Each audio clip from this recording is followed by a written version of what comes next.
Hello friend, मैं अभिषेक शर्मा आपका technical classes में स्वागत कर रहा हूँ। यहाँ पे अपन बात कर रहे हैं आपके सामने मैकेनिकल वाइब्रेशन की, और मैकेनिकल वाइब्रेशन के अंदर अपन प्रॉब्लम की बात कर रहे हैं 2.3.2। तो उन्होंने बोला कि फाइंड द टाइम पीरियड यानी टी के बारे में पूछा है of the vibration of the compound pendulum. तो कंपाउंड पेंडुलम की बात करते हैं तो उसके अंदर अपन को पेंडुलम का वेट भी कंसिडर करना पड़ता है। जैसे कि लास्ट की प्रॉब्लम से अपन ने नहीं किया था, सिर्फ अपने बॉब का जो बॉब था नीचे बॉल लगी हुई थी उसका वेट कंसिडर किया था। बट इस केस के अंदर आपको क्या है कि आपको इस पेंडुलम का भी वेट कंसीडर करना पड़ेगा।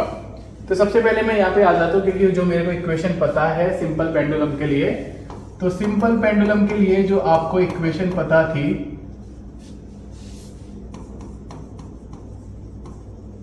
वो आपको बता दी कि मैं यहाँ पे वेवलेंथ करता था उसके आई थीटा डबल नॉट को, और इसके जो मास की डिस्टेंस थी इसको डिफ्लेक्ट करता था, तो वो आ जाती है आपकी M G L theta is equal 0। तो ये इक्वेशन थी मेरे सिंपल पेंडुलम की। तो यहाँ पे जो आई नॉट था, अब आई नॉट की वैल्यू क्या है, विथ कंपाउंड मास है, तो मुझे इस मास को कंसीडर करते हुए भी निकालनी है। तो जब मैं इसके मास को कंसीडर करते हुए निकालूंगा तो मुझे पता पड़ेगा कि सबसे पहले मुझे इस आई नॉट की वैल्यू निकालनी है, पर्टिकुलरली वो कितनी होगी, यानी कि इस टोटल वैल्यू को निकालना पड़ेगा कि टोटल वैल्यू कितनी होगी। तो आप सभी ने पैरेलल एक्सिस थ्योरम पढ़ रखी है आराम से, तो आपको पता है कि जिसके अबाउट मुझे वो निकालनी है, जैसे मुझे आई नॉट की वैल्यू निकालनी है, तो उसके साथ साथ कौन कौन से कंपोनेंट हैं मेरे पास। तो मेरे पास एक आता है ग्रेविटेशनल, आपका मोमेंट ऑफ इनर्शिया हो, पर्टिकुलर उसका जो मास हो और उसकी जो लेंथ बीच की डिस्टेंस है वो मुझे पता हो, और उसका स्क्वायर। तो यहाँ पे आप देखेंगे यहाँ पे उसने मेंशन कर रखा है इस चीज को पर्टिकुलरली, तो आप इसको यहाँ पे लिख सकते हो। तो यहाँ पे मुझे पता है कि इसका आई जी पता पड़ जाए कि जो रॉड दे रखी है उसकी वैल्यू मुझे पता पड़ जाए, तो उसकी वैल्यू अपन कंसीडर करते हैं capital M L square by 12। तो बहुत सारी कंडीशन है, जब आप न्यूमेरिकल करेंगे तो उसके अंदर आपको समझ में आ जाएगी। और स्मॉल मास को कंसीडर करते हैं एम, और उसकी जो लेंथ है पर्टिकुलरली एल स्क्वायर।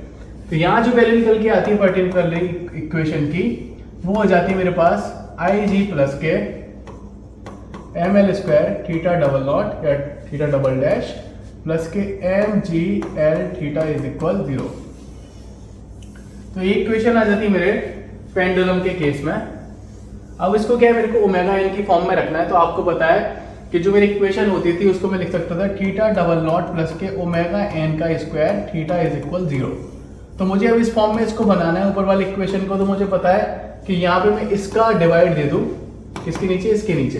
तो मेरे पास क्या निकल के आएगा, आप देखना, थीटा डबल नॉट इधर है आपका एम जी एल थीटा, या नीचे आ जाएगा आपका I G plus K M L square is equal 0।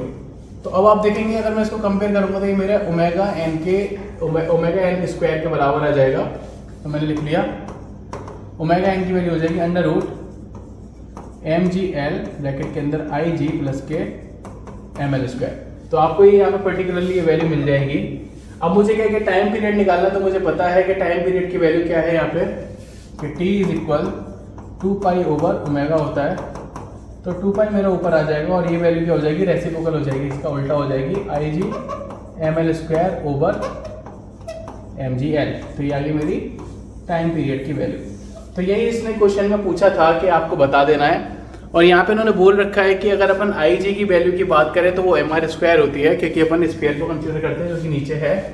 यहाँ पे आप देखेंगे ना लास्ट में आपको मिल जाएगा। तो अगर आपको वीडियो समझ में आती है तो प्लीज़ लाइक ज़रूर कीजिएगा, शेयर ज़रूर कीजिएगा। Thank you for watching guys, thank you so much.